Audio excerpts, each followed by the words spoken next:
Meus irmãos, a paz do Senhor Jesus, aqui quem vos fala é o irmão Márcio, espero que você esteja bem e vamos para mais uma lição, né? A lição de número 2 da nossa revista, o tema é a sutileza da banalização da graça. Antes de ir para a lição, eu quero pedir para você se inscrever no meu canal, ativar o sininho, assista o vídeo até o final, se você gostar, dê o seu like, comente, compartilhe. Se você não gostar, pode dar um dislike lá, não tem problema nenhum.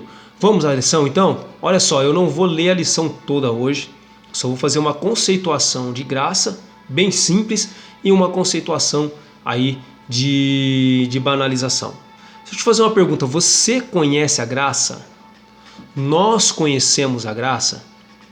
Pois bem, esse, na minha opinião, é o principal problema na questão da banalização da graça. A graça muitas das vezes é banalizada por causa da nossa falta de conhecimento e de entendimento sobre a graça. A palavra graça, ela significa favor ou benevolência que não merecemos. Na teologia, ela é conceituada como favor imerecido. Sim, a palavra grega no Novo Testamento para graça é charis, que significa favor, perdão ou consideração favorável. Uma outra palavra utilizada, mas não com muita frequência, é eleus, né, que possui o sentido de misericórdia, mas é traduzida para a palavra graça também. Bom, a palavra graça, ela é manifesta em dois sentidos aí para os seres humanos. O primeiro dele é graça comum e o segundo é graça especial. Na graça comum, ela é o favor de Deus ou é a misericórdia de Deus dispensada a todos os homens indistintamente, né? A toda a humanidade de forma indistinta. Homens bons, homens maus, religiosos, não religiosos, cristãos, não cristãos, todos usufruem da graça comum do Senhor. Que graça é essa? Vamos lá. Um exemplo, o ar que respiramos, a chuva que molha a terra, o sol que nos ilumina, tá? Todos os benefícios terrenos podem ser considerados graça comum e são distribuídos a todos os homens de forma indistinta. Agora, a graça especial, ela é ofertada ao homem, ela não é dada, tá? Na graça especial, o homem só pode usufruir dessa graça se ele tomar uma atitude e reconhecer a sua condição de pecador e se voltar para Cristo, porque a graça ela só é experimentada na sua plenitude através da pessoa de Cristo. Então é necessário que o homem que desfruta da graça comum compreenda que, mesmo desfrutando dessa graça comum, ele é um homem que está em condição de pecado e que precisa de um Salvador, e que esse Salvador é Cristo. Então a graça especial é a chamada de graça salvífica, é a graça que dá aos homens a possibilidade de serem salvos da maldição do pecado, que é a morte. Bom, então quer dizer que eu preciso ser salvo da maldição do pecado, que é a morte? Sim, precisa. Mesmo sendo bonzinho, mesmo tendo vivido uma vida inteira sem fazer nada de errado, né, sem prejudicar ninguém, nós estamos debaixo da maldição do pecado. Adão, quando ele peca, sendo ele o representante da humanidade, ele possibilita que o pecado entre no mundo. E sendo ele o representante da humanidade, todos os seres humanos que vêm após Adão nascem com o pecado de Adão, com a carga do pecado de Adão, ou seja, todos foram feitos pecadores através de Adão, tá? E não só isso, quando Adão peca, o pecado entra no mundo, isso está escrito lá em Romanos 5,12, o pecado entra no mundo, com o pecado entra a morte, e a morte passa a todos os homens, porque todos pecaram. Ou seja, entra o pecado, todos são feitos pecadores, e junto com o pecado vem a maldição desse pecado, que é a morte. Então, se todos são pecadores, todos estão debaixo da maldição do pecado. E Romanos 6,23 diz que o salário do pecado é a morte. Se o salário do pecado é a morte, então significa que a graça, ela é extremamente maravilhosa. Sim, sim. Esse favor imerecido, irmão, ele se faz extremamente maravilhoso. Porque nós merecíamos não a graça, nós merecíamos justiça. Exatamente, justiça. O que é justiça? Ao contrário de graça, justiça é aquilo que nos é devido. Justiça, ela é conquistada ou ela é dada conforme as nossas ações, conforme as nossas atitudes, conforme os nossos méritos. Imagina um tribunal. Um tribunal, o réu está lá para ser julgado, certo?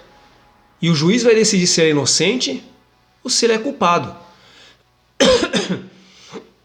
E para isso, o juiz vai ouvir as testemunhas de acusação e de defesa. E também as acariações dos advogados. E também ele vai ouvir depois a deliberação dos jurados. Ora, irmão, o juiz vai decidir se ele é inocente ou se ele é culpado.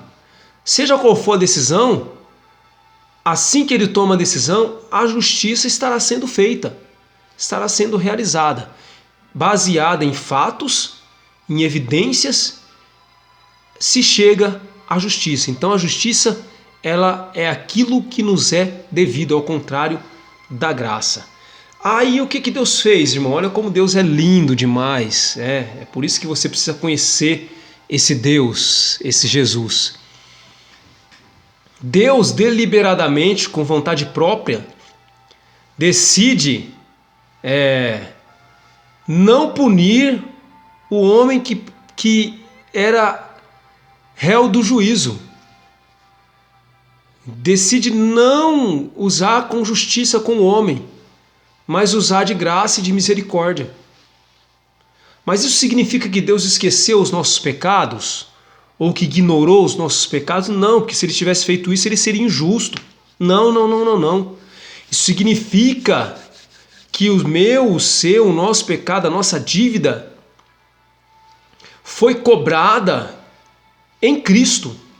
O nosso pecado foi castigado em Cristo. A nossa dívida foi cobrada nele.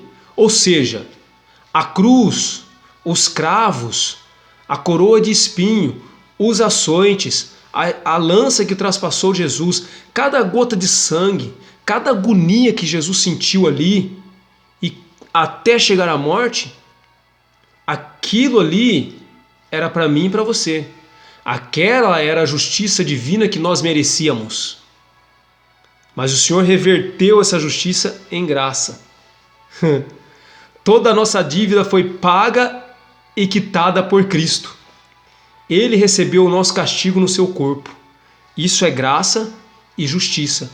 A justiça de Deus foi satisfeita através do sacrifício de Cristo, e através do sacrifício de Cristo Deus nos disponibiliza a graça, nos dando possibilidade de alcançar a salvação e escapar da maldição do pecado. Pois bem, o problema é que essa graça, ela tem sido banalizada por muitos de nós. Tendo uma coisa, quem banaliza a graça não é o mundo. O máximo que o homem do mundo pode fazer é resistir à graça. Mas quem banaliza a graça somos nós cristãos. A palavra banalização significa tornar banal, tornar trivial, tornar comum, tornar corriqueiro ou sem importância.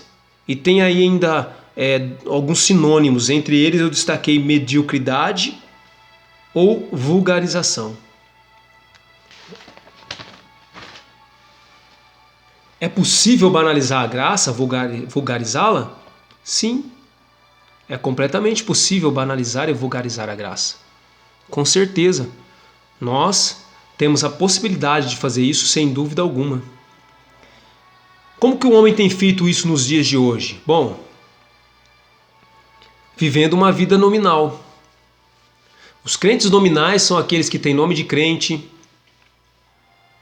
se vestem como crente, falam como crente, agem como crente, mas ainda não abandonaram sua vida antiga, seus pecados antigos, suas mentiras, né? Sua vida carregada de adereços do mundo. Ele ainda continua ligado ao mundanismo. Sim, e aí ele usa a graça de forma banal, conforme lhe convém, como se a graça fosse uma peça de roupa. Como se a graça fosse um terno desse aqui, que às vezes fica meses dentro do guarda-roupa e eu só uso quando me é conveniente. A banalização da graça pelos crentes nominais, ela é levada a efeito de forma que esse ser humano, esse crente, o que ele realiza, o que ele faz? Ele acredita que a graça está disponível para ele a qualquer momento e que ele pode viver uma vida dissoluta, né? E recorrer à graça a qualquer hora que ele quiser.